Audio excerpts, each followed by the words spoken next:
एक गांव में माधव नाम का लकड़हारा रहता था। माधव के पास एक मंगलू नाम का गधा था।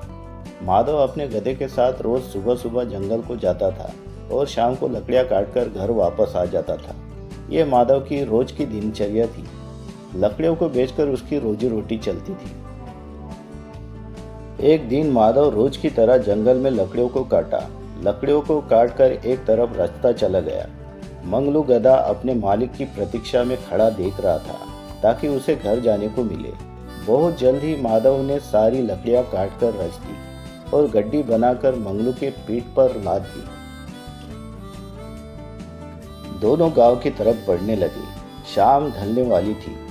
घर में माधव की बीवी मीरा इंतजार कर रही थी। माधव की लकड़ियों से ही घर का चूल्हा भी जलता था, इसलिए दोनों ने अपनी चलने की गति तेज की और गांव की ओर बढ़ने लगे।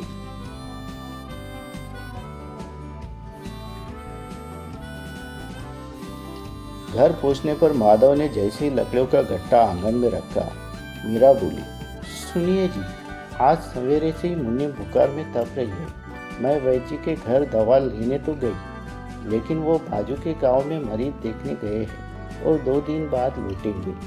माधव बोला, तुम भी कमाल करती हो भागवा।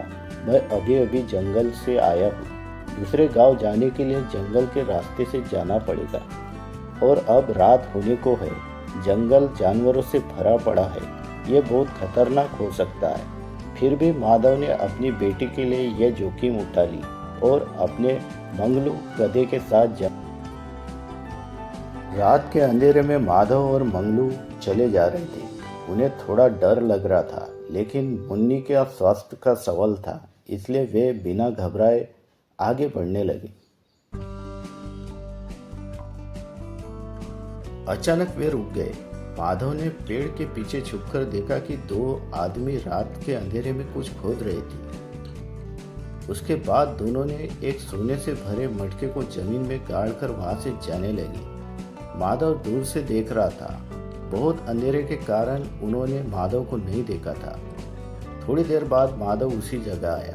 उसने सोचा कि ये दोनों चोर उचक्के लग रहे हैं। उसने मंगलू से कहा, मंगलू, ये दोनों चोरों ने यहाँ पे धन छुपा रखा है। अगर ये हम ले गए तो हमारे दिन बदल जाएंगे। इसमें से हम आधा दान करेंगे, आधा अपने लिए खर्च करेंगे। इतना करके उसने अपने कुल्हाड़ी से जमीन खोदने लगा। माधव ने उस सोने के मटके को निकालकर एक थैले में डाल दिया। बाद में वे गांव की तरफ बढ़ने लगे। वहां से उन्होंने मुन्नी की दवा लेकर सुबह सुबह घर वापस आ गए।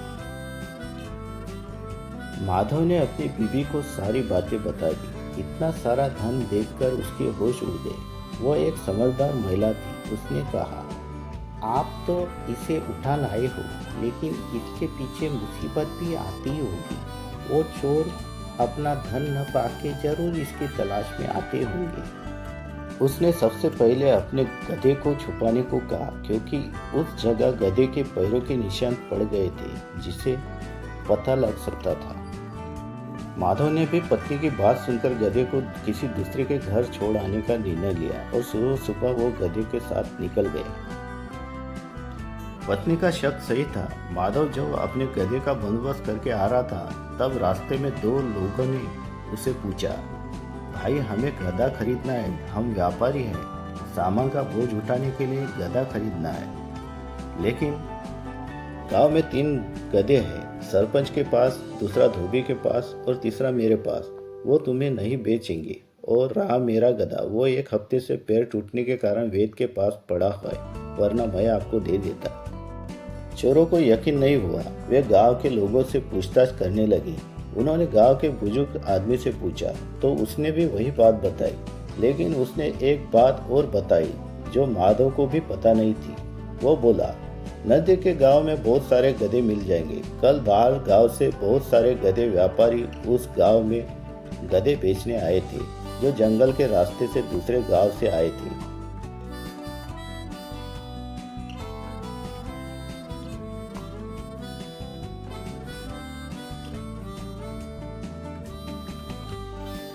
इतना सुनने के बाद भी उनको यकीन नहीं हुआ। उन्होंने 2 घरों की तलाश के बाद माधव के घर की भी तलाशी ली, लेकिन माधव ने पहले आकर अपनी पत्नी को सूचना दी थी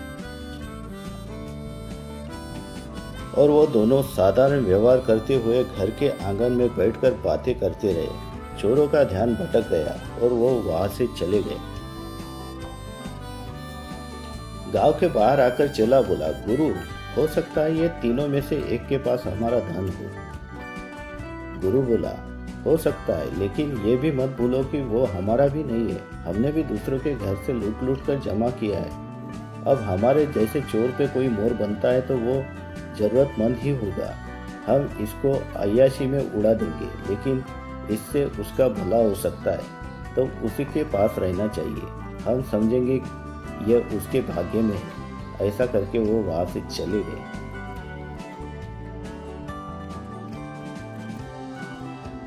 इधर खतरा टलने के कुछ साल बाद माधव ने आधे धन का गांव में दान देकर बाकी के धन से अपना घर खेत खरीद लिया और खुशी से रहने लगा। तो कैसी लगी कहानी दोस्तों? कहानी अच्छी लगी हो तो चैनल को लाइक करो, शेयर करो, सब्सक्राइब करो। धन्यवाद।